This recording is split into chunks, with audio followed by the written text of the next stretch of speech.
նայել եմ, տեսնում եմ գալիք խորհրդանում այդ մարդը անելիք ունի, թե չունի, նայել եմ արդյոք այդ մարդը անցած այս ժամանակահատվածում իրեն ոնց է դրսևորել և ըստ դրա քվեարկել եմ, ինչ վերաբերում այդից, կարծում եմ ես խցակցան հիմնադիր անդամներից եմ և Հայաստանի Հանրապետության թերևս արդեն ամենաերկար ազգային ժողովի նախագահ և իմ նախագահության օրոք, իմ պարլամենտական գործունեության օրոք հնարավոր բոլոր դժվար իրավիճակները եղել են, սկսած ազգային ժողովի շենքի վրա հարձակումից, վերջացրած ռադիկալ տրամադրված ընդդիմությունով, վերջացրած հուզական և շատ ցավոտ իրավիճակում մեր տարբեր հայրենակիցների հետ ուսումներով միջազգային գործունեությամբ ես կարծում եմ, որ շատ բան ունեմ, որի համար ես շատ մարդկանց կողմից գուցե և ընտրել եմ։ Պարսիմյան, ըստ ձեզ Գալիք ազգային ժողովում հայտարարություններ թե չէ՞։ Կարծում եմ վարչության որոշումով այդ հարցի պատասխանը ստացել։ Պարոն Սիմոնյան, հանրահայտյալ, արդեն որոշակյանում են գրական ցուցակներն իրենց պոտենցիալ վարչապետների թեկնածուներով, ԿՊ-ի համար մրցակից թեկնածուն ըստ ձեզ ով է։ Մեր համար։ Այո, ձեր կուսակցության համար։ Պետք է ասեմ, որ այս պայմանությամբ կոնկրետ մրցակից ակնհայտ չի եղել, և դա միայն իմ կարծիքը չի, դա մեր քննարկումներն են ցույց տալիս, որովհետև դաշտում կա վաղուց կայացած ուժ, որը որ լավ կուսակցական համակարգ ունի և իր հավաքության մասին է հայտնել, դաշտում կա նոր ուժ, որը որ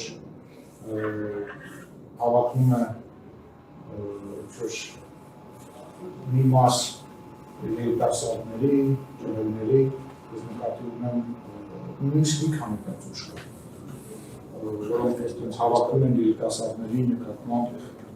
երիտասարդների համար լավ առաջարկություն անելու համար, կա ուժ, որը որ անակնկալի պես է իրեն պահում, բայց ինչքան շատ են ուժի ներկայացուցիչները խոսում, այնքան ակնհայտ է դառնում, որ ոչ մի անակնկալ չկա, խճանկարի բոլոր գույները կան և անկեղծ ակնհայտ չի, թե որն է իրական մրցակիցը, դրա համար մենք մշտապես ամենամեծ և ամենաառաջին մրցակից ինքներս մեզ ենք համարում և այն ասելիքը, որը մենք պետք է ասենք, որովհետև մեր խոսակցությունը Հայաստանի Հանրապետության ժողովրդի հետ ստացվել է և այդ խոսակցությունը շարունակվում է և շարունակվել է դրա համար չեմ կարող կենտրոնանալ այդ կոնկրետ բան ասել։ Դուք մրցակից համարում եք Սամվել Կարապետյանի բոլորովին վարչապետի թեկնածու առաջարկել։ Սամվել Կարապետյանը չի կարող վարչապետի թեկնածու առաջարկել, դա հերթական ֆեյք խոսակցությունն է և թերևս այն նախկին մեր գործընկերների նկատմամբ դիմադիր գործընկերների պես երևի իմ ձայն կարծիքն է ինքը իր համար փախուստի ձև է քննել նման որոշումով։ Գիտեք ինչ, մշտապես ինքը հայտարարել է, որ քաղաքականությամբ չի ուզում և չի զբաղվել, ունգրաքերական գործ են հարուցում, կուսակցություն է ստեղծում, որ կա պարլամենտ, ինչ-որ կամ նոմսը բան են դառնում, նոր մոդա է դառել, ունգրաքերական գործ են հարուցում, բազում է ինքը տենց վաղևի քաղաքական գործի չէ։ Բայց հարցազրույցները նայած մի տարի մի ժամ առաջ ասում են, որ թաղից քաղաքականությամբ կապ չունի, ինքը չի կարող լինել վարչապետը, ոչ թեկնածու, ոչ վարչապետ,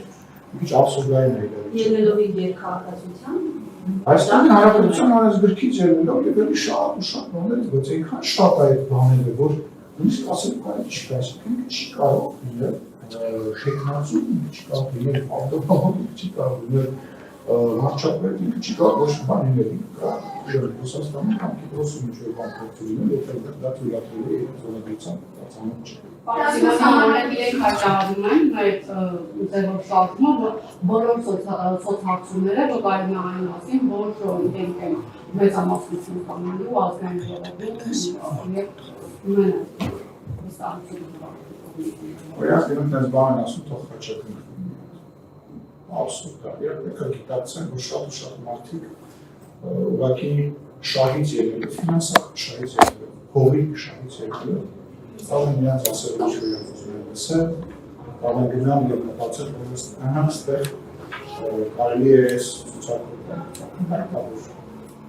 չի կարող գիտեք ինչ ասեմ, կամպուսակցություններ ու համակարգեր Հայաստանի անդիմադիրների մասին է խոսում, նույնիսկ իրանք են իրենց ջախջախել, բան այդ միֆն է, որ